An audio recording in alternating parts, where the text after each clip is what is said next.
Franck Salin, bonjour. Donc le titre de votre livre, c'est Franquito, enfin votre nom d'écrivain. Donc je vous appelle comment? Franck Salin, Franquito? Comme vous voulez.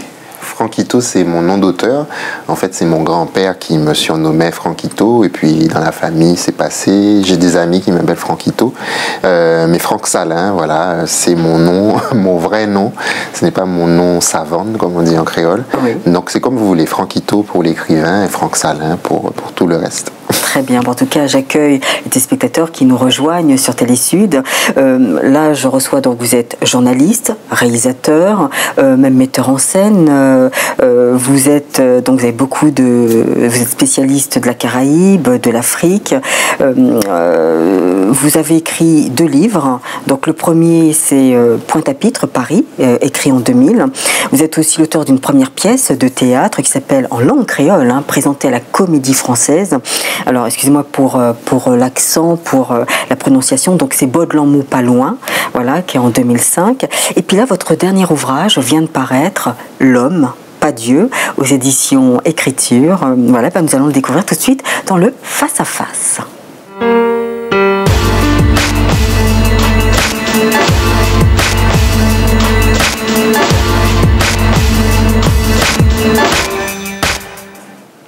Franck Salin, Franquito. L'histoire se déroule en Guadeloupe. C'est vrai, vous êtes d'origine guadeloupéenne.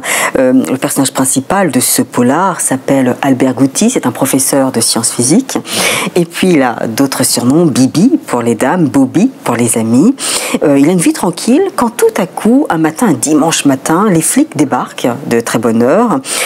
Ils l'amènent au poste de police. Et là, il lui annonce qu'il est, en fin de compte, comment on appelle ça, l'assassin, voilà, plusieurs personnes. Voilà, exactement, 3 meurtres à son actif.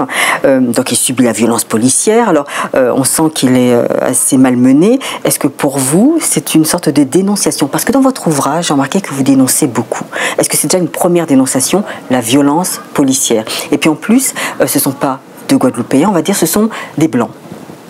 Oui, il y a une forme de dénonciation, même si ce n'est pas la première dénonciation du roman, mais c'est vrai que la façon dont le traitent ces policiers métropolitains fait remonter en lui pas mal de souvenirs, pas mal de blessures, de frustrations, et on sent bien que aussi ces policiers, s'ils n'étaient pas en Guadeloupe, peut-être n'auraient-ils pas agi de la même façon que de la façon avec laquelle ils agissent envers Albert Gouty, qui effectivement lui est noir. Donc c'est vrai que j'ai touché ce point sensible qui existe aux Antilles, mais aussi dans toutes les anciennes colonies, où on a quelquefois des rapports inégaux, des rapports qui ne sont pas, qui sont, pour reprendre le propos d'un collègue journaliste qui m'a interviewé, un métropolitain qui avait vécu en Guadeloupe, et il m'avait interviewé pour ce roman, et il me disait qu'après les années qu'il avait passées en Guadeloupe, il trouvait que les rapports entre noirs et blancs étaient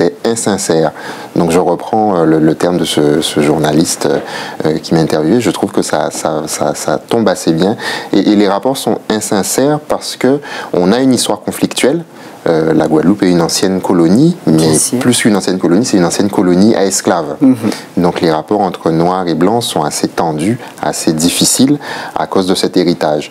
Mais c'est vrai que quand s'y ajoute une violence qui n'a pas lieu d'être, puisque les policiers qui travaillent ici en France hexagonale ou aux Antilles, ils devraient se comporter de la même façon et respecter les droits des personnes qui les appréhendent.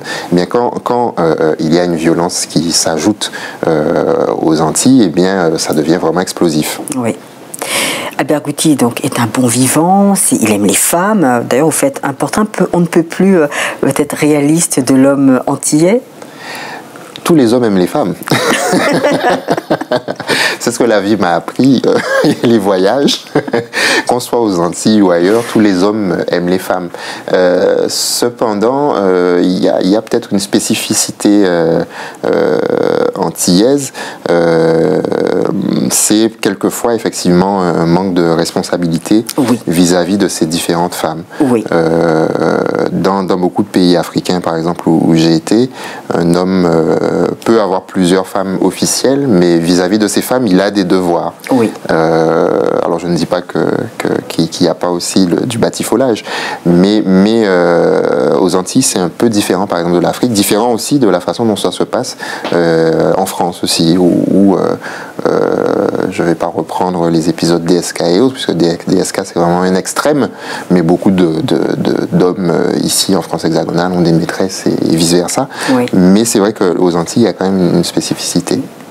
Dans votre ouvrage aussi, j'ai le sentiment que vous dénoncez énormément le pouvoir des colons, donc des béquets, et puis l'arrivée des coulis, comme la famille Kakinadasamy. En Guadeloupe aussi, cette communauté est très présente. En Guadeloupe, les coulis, donc les coulis, ce sont les Indiens, ceux qui sont les Indiens d'Inde, qui sont arrivés après l'abolition de l'esclavage, puisqu'il faut se rappeler qu'à l'abolition de l'esclavage en 1848, beaucoup d'anciens esclaves, donc originaires d'Afrique, n'ont pas voulu continuer à travailler sur les plantations. Et il fallait de la main-d'œuvre. Donc les blancs pays ou béquets ont fait venir des coulis, des Indiens. Et donc ça a déjà été une première tension qui date de cette époque entre les Noirs et les Indiens, parce que les Indiens étaient montrés comme ceux qui acceptaient le travail qu'eux ne voulaient pas faire.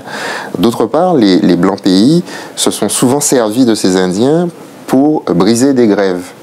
Et ça a beaucoup marqué les esprits. Et pour beaucoup de Noirs, les Indiens sont ceux qui brisent les grèves, qui collaborent avec le béquet. On ne peut pas leur faire confiance, parce que quand on engage un mouvement, peut-être qu'ils vont nous trahir.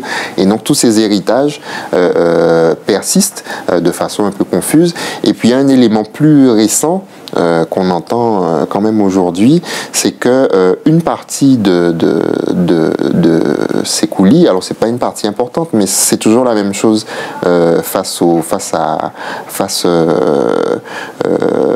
aux autres et à la réussite des autres, on la magnifie, mais c'est vrai qu'aujourd'hui il y a quelques coulis, quelques Indiens qui réussissent bien dans les affaires.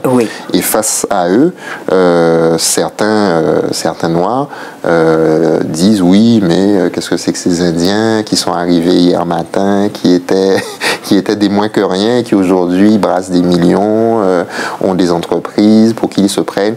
Et donc c'est vrai que ça crée quelquefois une certaine tension dans l'île. Alors revenons sur cette histoire d'Albert Gouty qui décide donc de faire sa propre enquête, parce qu'apparemment les 3 meurtres qui ont été commis, c'est avec sa propre arme, puisqu'avant il était inscrit dans un club de tir. Il l'a revendu à Rita, et Rita a certainement dû le redonner ou le revendre à quelqu'un. Voilà. Et donc il essaie de contacter Rita, son ex, pour lui demander ce que est devenue l'arme. Elle n'est pas là, elle vit avec Philippe Lafortune, si j'ai bien bonne mémoire. Et j'ai l'impression que, en fin de compte, comme vous décrivez bien l'Antillais, qui est coureur de jupons, infidèle, qui fuit ses responsabilités, c'est vrai que derrière lui, Albert Gouty laisse, en fin de compte, moi j'ai mis un semeur de vengeresse, parce que c'est vrai, c'était des femmes qui étaient amoureuses, il arrive à les faire craquer, il doit être magnifique, enfin je sais pas comment il fait, mais en tout cas, comme Faustine, Karine, elles craquent toutes sur Albert Gouty. Alors ma première question, est-ce que c'est vous, Albert Gouty? Malheureusement, je n'ai pas tous ces atouts. Albert Gouty est plus beau garçon, plus athlétique que moi. Mais surtout, il se vante de ça. Oui, c'est un très bel homme. Et comme tous voilà, un bel homme, une belle femme, évidemment, ça attire l'attention, la convoitise, le désir. Et effectivement, c'est un homme qui est très beau, très bien de sa personne. En tout cas, je n'ai pas vu sur votre chemise, donc. Et donc, fut un temps, j'étais plus beau garçon. Toujours. Et donc, il est très beau, donc il attire les femmes, mais les femmes sont souvent déçu parce qu'il ne veut jamais s'engager. Donc il leur laisse croire. Donc c'est un célibataire. Il est célibataire sans enfant. Ah oui, puis il assume. Et célibataire sans enfant, et ça lui convient très bien. Et donc chacune de ces femmes espère qu'elle sera celle qu'il aura choisie, mais lui n'est pas du tout prêt à laisser sa vie de célibataire, et donc il fait des malheureuses. Oui. Et c'est ça le problème. Ce qui est étonnant, c'est que bon, il fait son enquête, mais il ne pense à aucune de ces femmes. Il se dit pas, tiens, est-ce que c'est elle qui me causait souci? Non. C'est bizarre, il est naïf sur ce plan-là. Non, parce que enfin, il y pense parce que c'est l'un de ses amis qui lui dit que ça vient probablement de ça. Francis, qui a des dons de Voilà, mais qui lui-même a eu des problèmes avec sa femme. Oui. Donc, mais lui n'y pense pas parce que c'est tellement extrême. Puisque là, c'est pas simplement une récrimination ou une colère, c'est vraiment des meurtres. Oui, des meurtres. Donc, il trouve ça tellement extrême qu'il se dit non, ça peut pas être des femmes qui sont à l'origine de mes tracas. Dans votre polar aussi, vous évoquez ce racisme latent, comme vous l'avez dit, entre les Blancs, mais aussi les autres communautés qui arrivent en Guadeloupe, la communauté haïtienne, la communauté dominicaine, sainte-lucienne. Vraiment, c'est quelque chose qui vient de plus en plus fort en Guadeloupe. Cette xénophobie. Il y a des tensions. Et d'ailleurs, le roman, à l'origine, ce sont ces tensions, ces mots malheureux, ou disons même violents, vis-à-vis des Haïtiens qui m'ont poussé à écrire, qui ont causé le déclic. Ça faisait longtemps que j'avais envie d'écrire sur la Guadeloupe aujourd'hui et les problèmes qui la traversent, mais les questions, cette xénophobie vis-à-vis des Haïtiens, je me rappelle, j'étais de passage en Guadeloupe au milieu des années 2000, j'y vais régulièrement, et j'ai entendu tellement de choses vis-à-vis des Haïtiens dans les conversations avec des amis, dans la rue, qu'à un moment j'en ai eu plus qu'assez. Je me suis dit bon, je vais écrire quelque chose qui parle de ce sujet-là sans faire la morale à personne, mais en décrivant les choses et en espérant que les personnes, en lisant l'absurdité de ces comportements, réfléchiront un peu plus à ce sujet. Mais c'est vrai que il y a trop souvent des propos extrêmement violents vis-à-vis des Haïtiens en Guadeloupe. Alors il y a eu plusieurs pics. Il y a eu à la fin des années 90 un pic assez important avec les affaires Ibo Simon et autres. Oui, Ibo Simon, j'allais le citer. Voilà, il y a toujours des choses qui se disent sur diverses radios et dans divers lieux, mais j'espère que ça va s'atténuer. C'est vrai que dans tout pays, bon, il faut toujours trouver des personnes à haïr. En France, aujourd'hui, les Maghrébins, les Africains, voilà, c'est à cause d'eux qu'il y a des problèmes. Ils devraient rentrer chez eux parce que c'est à cause d'eux qu'il n'y a pas de travail. Souvent, les gens trouvent des solutions faciles à leurs problèmes. Et la Guadeloupe, comme ailleurs, est en but à ce genre de mécanisme.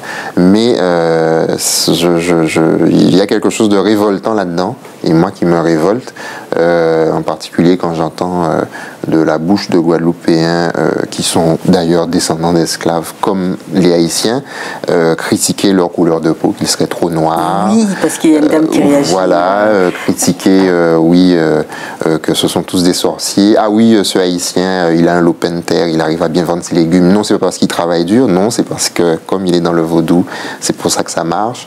Ou alors les femmes apportent des maladies. Oui, voilà. Et donc ce genre de propos, je les trouve vraiment pénibles. Dans un autre sens, je comprends ce mécanisme. Il n'a rien de guadeloupéen. On a vu ce qui s'est passé en Côte d'Ivoire où ça a été beaucoup plus loin quand des communautés s'affrontent. Mais aujourd'hui, vous avez effectivement des Haïtiens, de plus en plus de Haïtiens, et en particulier des Haïtiens qui sont nés, des enfants de Haïtiens qui sont nés sur place, qui effectivement réussissent leurs études. Pourquoi serait-on gêné parce qu'un enfant de Haïtien occuperait un poste important? Alors oui, tout au Guadeloupéen, pourquoi pas, mais je pense qu'il faut être beaucoup plus tolérant et puis se rappeler aussi sa propre histoire avant de rejeter sur les Haïtiens les mots qu'on nous renvoyait à nous-mêmes. Je pense qu'il faut toujours réfléchir un peu à ce qui nous est arrivé avant de faire la même chose aux autres. Et est-ce que votre ouvrage est une sorte de pamphlet qui sert en fin de compte les idéaux du LKP? Parce que vous parlez aussi de la banane, avec les dangers des pesticides, des insecticides et tout, du DDT, il y a quoi d'autre? Ouais, le chlordécone, dieldrine, Mirex. C'est vrai qu'il y a eu quelque temps, il y avait, je ne sais pas si ça s'est transformé en association, hein, mais on a dit qu'à cause de tous ces pesticides, ces produits dangereux, il y a augmentation du cancer de la prostate, baisse de la fertilité masculine. Donc ça aussi, vous en parlez comme si, ben voilà ce qui se passe aussi en Guadeloupe. Oui, les Blancs Pays ont en tout cas, beaucoup d'entre eux sont propriétaires d'habitations, de plantations et de bananes en particulier. Mais bon, ils ne sont pas les seuls à avoir utilisé ces pesticides, mais ils sont très nombreux. Ils ont utilisé ces pesticides en sachant qu'ils étaient nocifs. Et aujourd'hui, c'est bien que toutes ces affaires remontent et qu'on les mette face à leurs responsabilités. Malheureusement, pour qu'un sol se renouvelle, ça demande un temps fou. Donc voilà, on laisser comme ça, l'eau on la boit, les racines, alors oui, igname, malanga et autres tubercules, bon, dans certaines régions on ne devrait pas les manger, mais bon, on a des habitudes alimentaires. Et de toute évidence, le taux de cancer, de certains cancers, a augmenté à cause de ce qui est arrivé. La question, c'est qui doit payer pour ça? Qui il faut condamner pour ça? C'est une question qui est posée par beaucoup de personnes. Je n'ai pas de nom particulièrement à citer, mais je pense qu'il faut continuer à condamner ce genre de pratique en espérant, c'est toujours le rêve dans une condamnation, en espérant qu'elle ne se reproduise plus. Et puis dernière question, aussi à travers, bon bien sûr, quand je parle de tous ces thèmes, c'est parce que Albert Gouty est en pleine recherche, il enquête, donc il rencontre différentes personnalités, différents personnages, et dont son frère Julien, qui est tombé dans la drogue, qui est même le chef d'une sorte de confrérie qui s'appelle Kayaland. Là encore, vous parlez de l'insécurité, la drogue. Vous êtes le bras droit de Sarkozy? Non, pas du tout. Pas du tout. Mais en fait, Albert Gouty, c'est vraiment, pour revenir à l'idée même du roman, en Guadeloupe, vous pouvez faire comme si tout va bien. Et lui, c'est ce qu'il essayait de faire. Il essayait de vivre dans sa bulle, ça, sans se soucier des problèmes qu'il y a dans sa famille, qu'il y a autour de lui. Il est très égoïste. Voilà, ouais. N'ayant pas de femme et d'enfants, bon, ouais. Ça lui faisait des soucis en moins, puisqu'il n'a pas à s'occuper d'enfants. Et donc vraiment, de femmes, puisque voilà, il n'a aucune responsabilité vis-à-vis d'elle. Et donc, il vivait vraiment dans sa bulle, et sa bulle a éclaté. Et c'est vrai que ça l'a plongé dans une violence inouïe parce que du jour au lendemain, il s'est retrouvé face à tous les problèmes qu'il y a sur l'île, tous les problèmes qu'il refusait de voir. Ouais. Et c'est vrai que le choc est très violent et dans la construction du roman et dans l'écriture, j'ai voulu transcrire ce choc et la violence de ce choc. Donc c'est vrai que le lecteur peut être aussi frappé, mais je pense que le lecteur rira beaucoup aussi parce que j'ai tâché d'y mettre de l'humour. Et puis bien sûr, l'homme pas Dieu, puisque l'homme est faible et Dieu... bon. Oui, l'homme pas Dieu, c'est un proverbe créole qu'on utilise en Guadeloupe et en Haïti aussi. On aime beaucoup ce proverbe. Et l'homme pas Dieu, ça veut dire à l'impossible, nul n'est tenu. L'homme est faible, mais qui peut-il? Très bien, je vous remercie Franck Ito, Franck Salin. Nous allons passer à la deuxième partie de l'émission.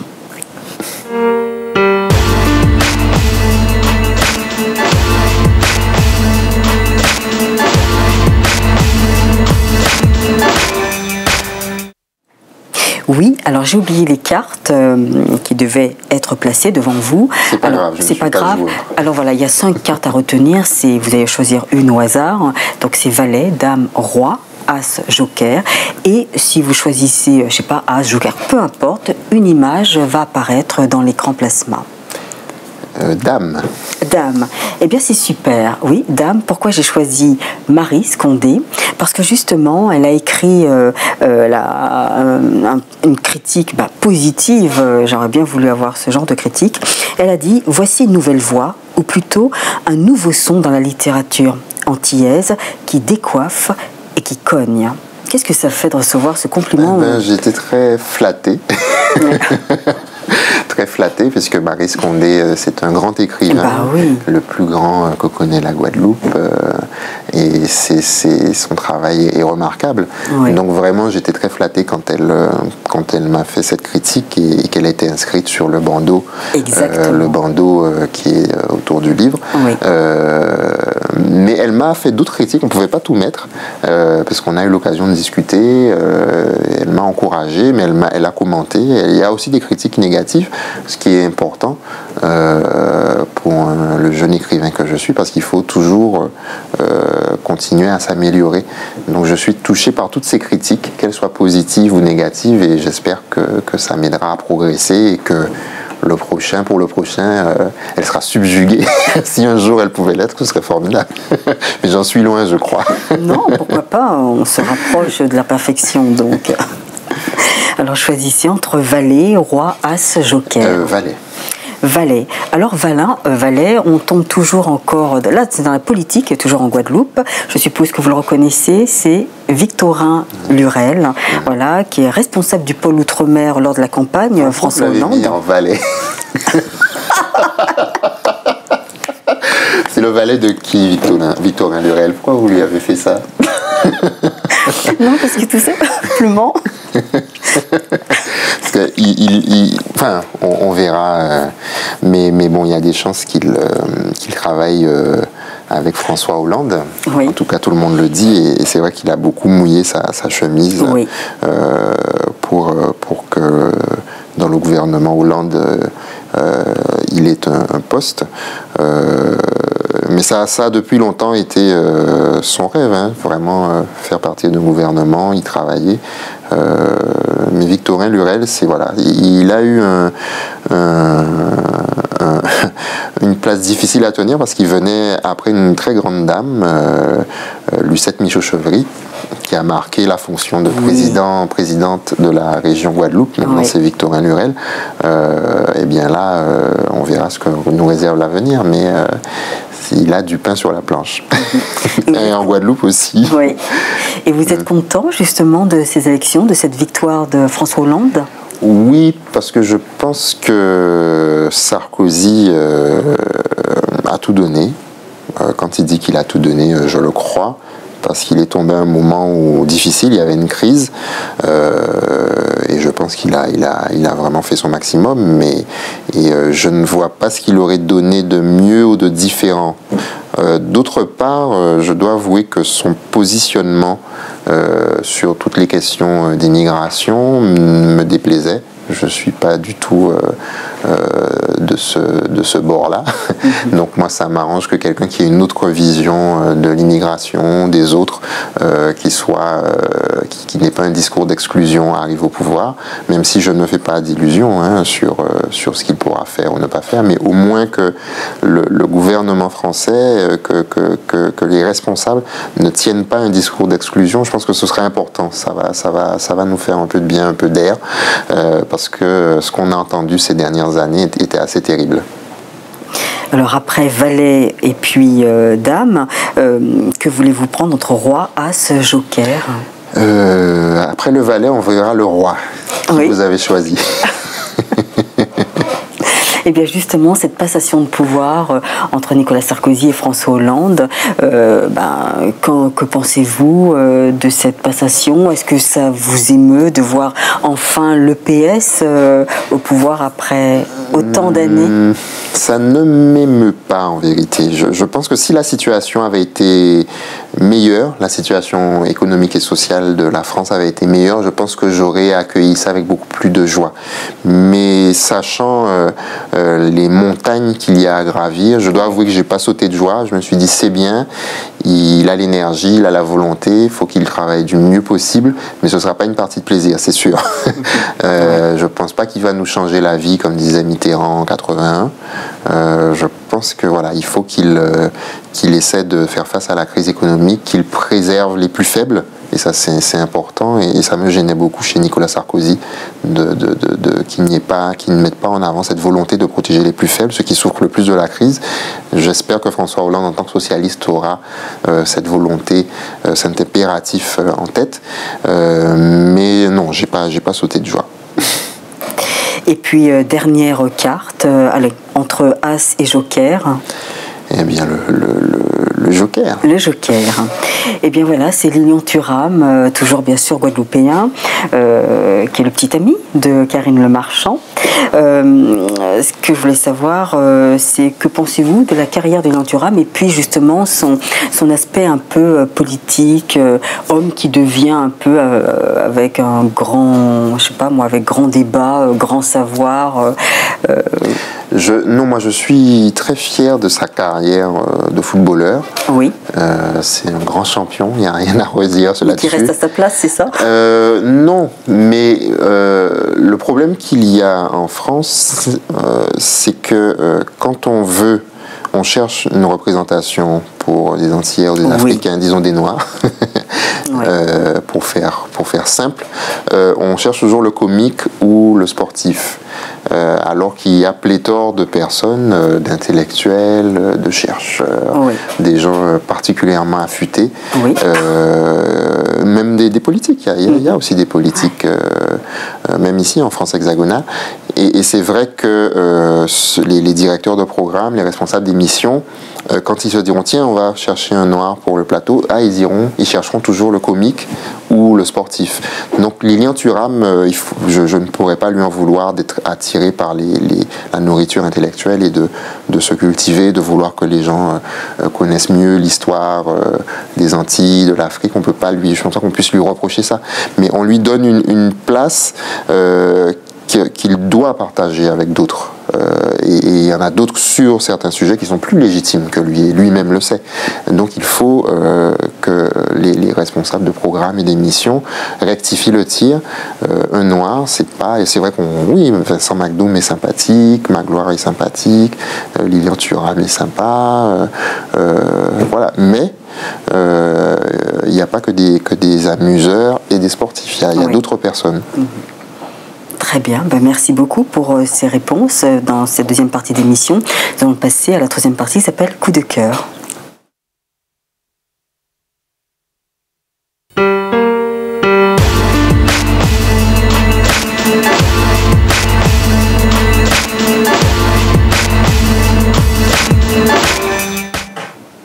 Franck Salin, dans cette dernière partie d'émission, il s'agit d'un coup de cœur, c'est-à-dire un livre qui est pour vous votre bréviaire, une référence pour vous. Quel est-il, ce livre ?